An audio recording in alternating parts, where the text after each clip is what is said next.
this video, and this is part 2 of a 2-part video where we've been looking at the 8-bar blues. Now, the 8-bar blues is a really cool thing to kind of get your head around, and it's actually way more common than you would think it is in blues playing. We're so used to that 12-bar idea. This is actually really commonly played and something that might throw you if you're so used to playing that 12-bar sequence.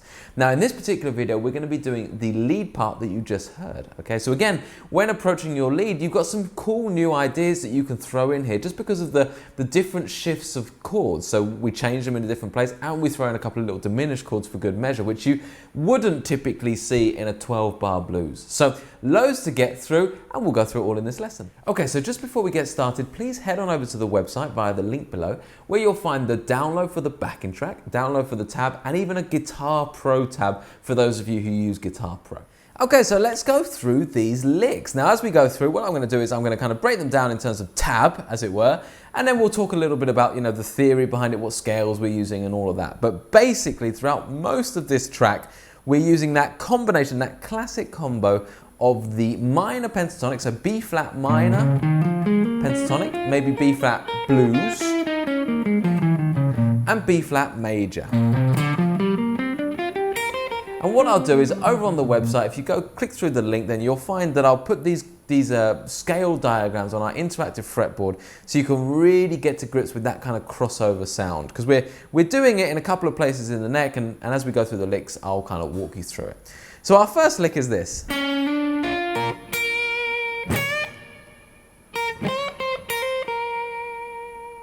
Okay, so first bit is classic, okay? We're starting on that minor third, okay, so that we're on this 6th fret, jumping up to the 7th fret, and then going down the 6 and 6. And we're going to play this root note of B flat twice. Give it a bit of B.B. King, big over vibrato. And just as you're settling into that, we're going to mix it up by grabbing this minor third over here, okay, so this 9th fret, and bending it up a quarter bend. Just like that. Just ever so slightly nudging it. So basically you bend it until the note changes, and as soon as that note changes, as soon as you just hear it change, you stop it dead. Like that, okay? So that first half of the lick. Okay? And the next part of the lick, okay, is really moving into a major pentatonic sound. And in terms of the actual frets, what we're doing is we're going from 6, then we're going up to the 8, and we're doing a little bend, a little half bend, then back down to the 8, then I'm going to hammer on from 6 to 8, and then back to the 6. So we're getting quite a lot out of not much there. Really just 2 notes that we're playing with, just doing a few bends and nice vibrato and kind of techniques, basically. Okay. If I was to really, go into that in detail, the key thing there is that you don't do the bend like this. We just hear it go up, stop it, and down. Not this. Okay, so you've got to be in control of that bend. You can do that just by resting the plectrum on the string as you want it to stop.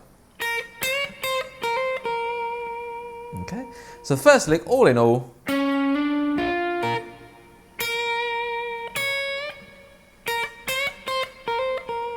Okay, and just to talk a little bit theoretically, you can really clearly see the minor pentatonic where we're kicking off. We're going from the minor third to the major third, then doing kind of minor pentatonic there, and then there. We can physically see that shape. Then here I'm bringing in that pentatonic box 2, which is just that major pentatonic. So it's a nice switch between the major and the minor. Now, the next lick sounds like this.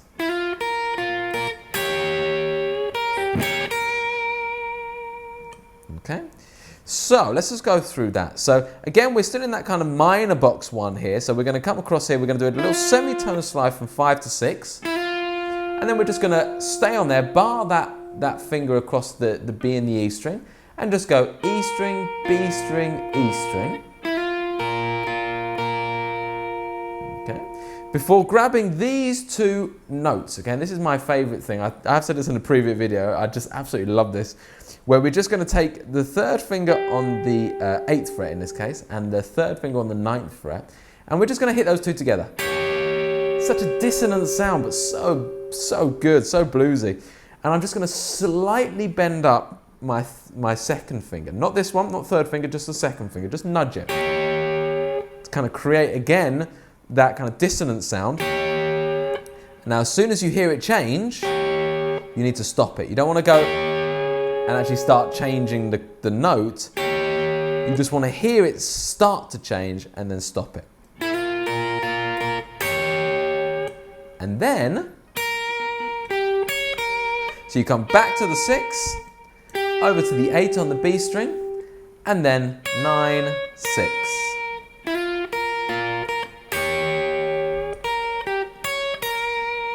Okay. Now, theoretically, what we're looking at here is just a really nice combination of minor and major.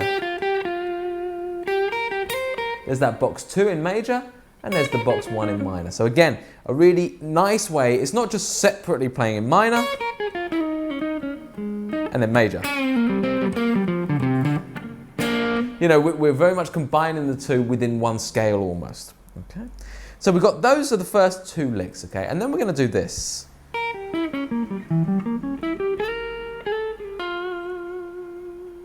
Okay, I'll do that one more time. So this is quite an intricate lick, and the first thing to kind of bear in mind is that this does now straighten up. Okay, so everything we've been doing so far has been very much in triplet feel, kind of like a bouncy feel. Okay, and this now really just straightens up. You know, 8 notes across a bar basically, or 16th notes across the bar, and it is essentially an E diminished 7th arpeggio. Okay, now I know that doesn't mean much to you, but remember the chord underneath at this point is that E diminished 7th, okay? So this is an arpeggio of it. So let's go through the notes. So we're going to go from the 6th fret, then to the 8, then 9, 6, 8, 5. So that's my first half. You can hear it's got that real diminished sound to it. Okay? Then I'm going to move my first finger over to the E, so the root of that chord, and do another E diminished 7th arpeggio, but a different one this time. We're going to go across the neck, so it's going to look like this. 7, 10, 9, 11, sorry, 8, 11, 9, 12. Okay, and then we're going to hit this note here, which, if you haven't realised, is our root note of B flat. Okay? So that bit all together is this.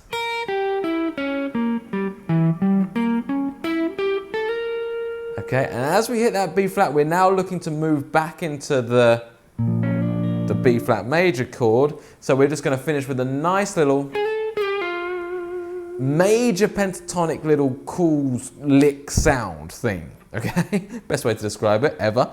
And all I've done is I've slid in here. You want to be thinking here that you've got your C shape B flat major chord and therefore your pentatonic box 4. Now if you're really unsure about that stuff, then do check out our kind of cage chord with pentatonics course. I will put a link here so you can have a little look at that, but that's where I'm getting that knowledge from. Okay, and I'm basically just in pentatonic box 4 in major. So I'm going, I'm adding a little note from the major scale, but it sounds fantastic. So I've got this little semitone slide into the B flat after the end of our arpeggio. Then I'm going to do a semitone slide into the 10th fret, and then a semitone slide back from 13 to 12, and finish here, okay, on the 10th fret. So it's a bit fiddly, but it sounds really cool. It's not something you'll hear a lot in blues, but you hear it a lot in kind of soul music and jazz, in a lot of different styles. And I think if you did bring it into the blues, I think it sounds great. Okay, maybe more modern day blues players would play something like that. So that lick all together.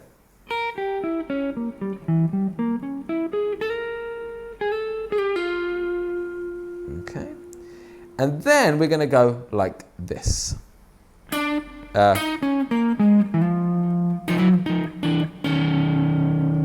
do that again. Okay. So basically what we're doing here now is we're bringing it back into that minor sound. Okay, so I'm actually in my box 2 of B flat minor. So we're doing a lot of crossover here. This is probably much more than you would have done previously. And I'm in that box, so I'm going down that scale, okay, essentially. So I'm going from the, what fret is this? 8th fret, 11, 8, 11, 8. And the great news here is that that note is the F9. So I hit that as I hit that chord. Okay. And if you remember in the backing track, in the rhythm part, we're going. So we're just going to mimic that by going. Okay, so I'm just literally taking the root, okay, so the F, and I'm doing a little harmony up here. That's the flat 7. Just playing those 2 notes on the 8th string. So I'm not playing on the 8th fret, sorry. I'm not playing the D string. And I'm going to simply slide up a semitone, back down, down another semitone, and down one more semitone, which takes us to the, you know, the E flat 7 chord.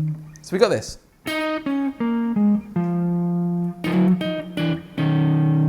Okay. So there we have it so far, and our final lick sounds like this.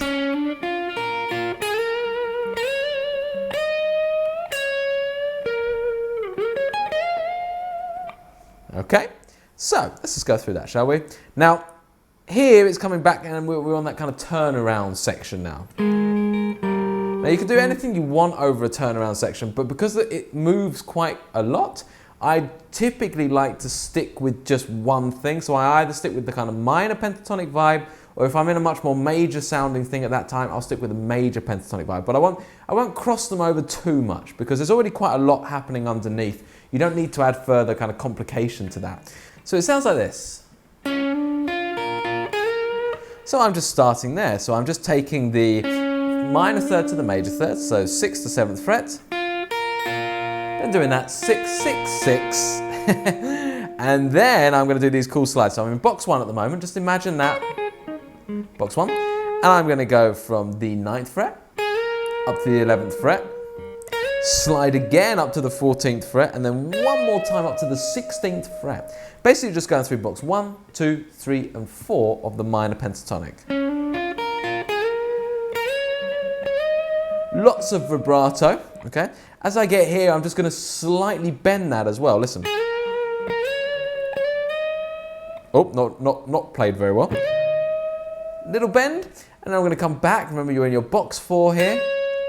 Back to the 14th fret, little quarter bend, and then resolve. That's the root note of the B flat. So that's a great place to resolve. So all together.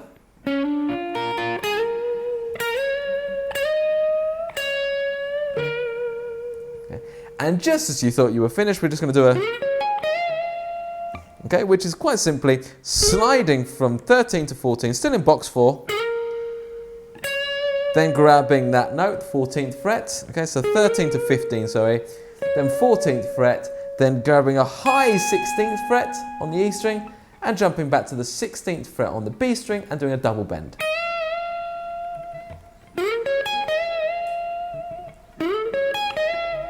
Doesn't have to be a double bend, you can just do a single bend. Whatever it is, at the end of that bend, this is your chance to work on your vibrato on top of the bend, which is really hard to do, you know, without wildly knocking it out of tune. So there we go. I'm going to piece together that whole solo for you roughly in time, but of course head on over to the website where you can get the backing track and the Guitar Pro tab so you can really nail those timings and get it absolutely spot on. So here we go. Let's just start and I'll count myself in. 1, 2, 3.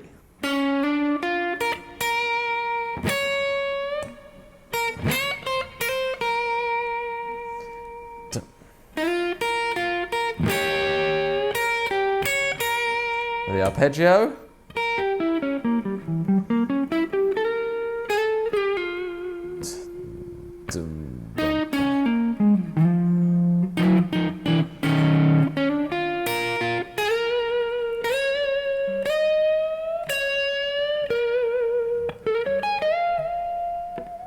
Okay, so that's it from me, all about the 8-bar blues. Hopefully now you can take the solos, you can take the rhythms that we learnt in the previous lesson and actually fully understand how to now play an 8-bar blues and even spot it when you hear it, because that's all part and parcel of the learning process here, to actually be listening to a blues track and going, wow, that's an 8-bar blues, not a 12-bar blues, and then you'll know what to do over the top of it. So enjoy that, and I'll speak to you again soon.